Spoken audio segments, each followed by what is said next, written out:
Hello friends, સ્વાગત છે તમારું માકા સ્વાદમાં.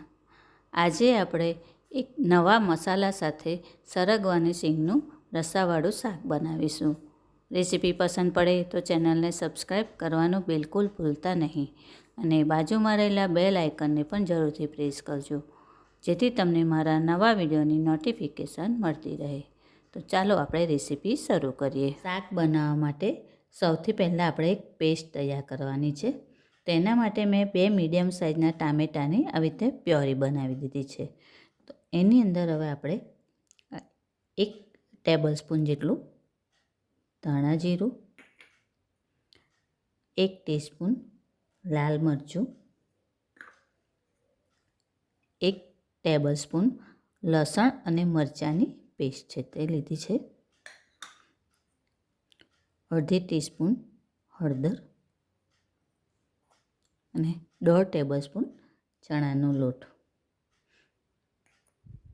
સ્વાદ મુજબ મીઠું. આ બધી વસ્તુ આપણે સરસ મિક્સ કરી દેવાની છે.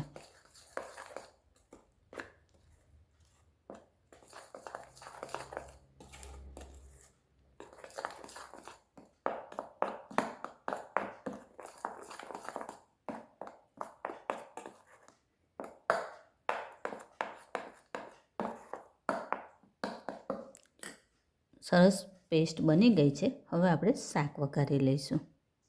શાક વઘારવા માટે ગેસ ચાલુ કરી મેં કુકર મૂકી દીધું છે. આજે આપણે કુકરમાં બનાવવાના છે. તો એની અંદર આપણે 2 ટેબલ સ્પૂન જેટલું તેલ એડ કરીશું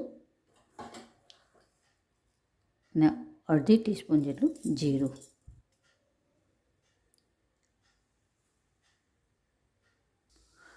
જીરું આપણું ગરમ થઈ ગયું છે. તો એની અંદર 1/8 ટીસ્પૂન જેટલી હિંગ એડ કરીશું અને જે આપણે આ પેસ્ટ બનાવી હતી તે એડ કરી દઈશું.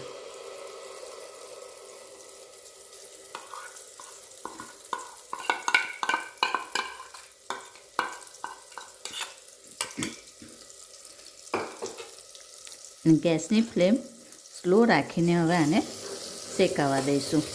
જ્યાં સુધી આનું તેલ છૂટું ના પડે ત્યાં સુધી આપણે એને શેકાવા દેવાનું છે.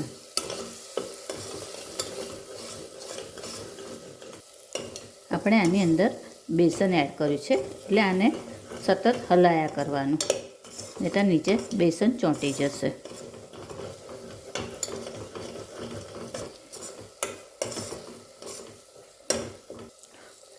તેલ હવે આપણું છૂટું પડવા લાગ્યું છે. તો એની અંદર મેં આવી રીતે સરગવાની સિંગને આવી રીતે કાપી લીધી છે અને ધોઈ કાઢી એડ કરી દઈશું.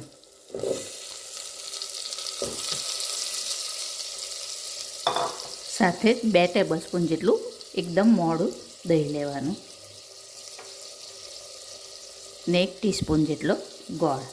કારણ કે ખટાશમાં આપણે ટામેટાં પણ લીધા છે અને દહીં પણ છે. હવે આને પણ આપણે 2 કે 3 મિનિટ માટે સાંતળવાનું અને ગેસની ફ્લેમ સ્લો જ રાખવાની.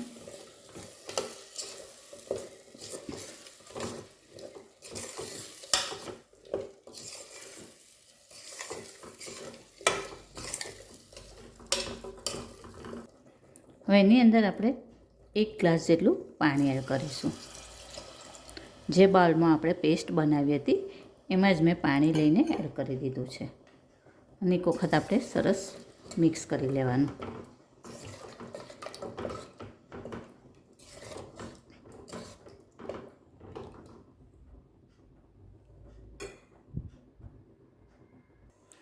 હવે આવું જો ઉકળવા આવે એટલે આપણે ઢાંકણ બંધ કરીને 2 વિસલ થવા દઈશું અને ગેસની ફ્લેમ થોડી મીડિયમ કરી દેવાની. એક અલગ જ સ્વાદ સાથે સરગવાનું રસાવાળું શાક આપણું તૈયાર છે. ફ્રેન્ડ્સ, આવી જ બીજી અવનવી રેસીપી જોવા માટે મારી ચેનલને જોતા રહો, લાઈક અને શેર કરતા રહો. ચાલો ત્યારે ફરી મળીશું એક નવી રેસીપી સાથે. ત્યાં સુધી હેપી કુકિંગ. Thank you.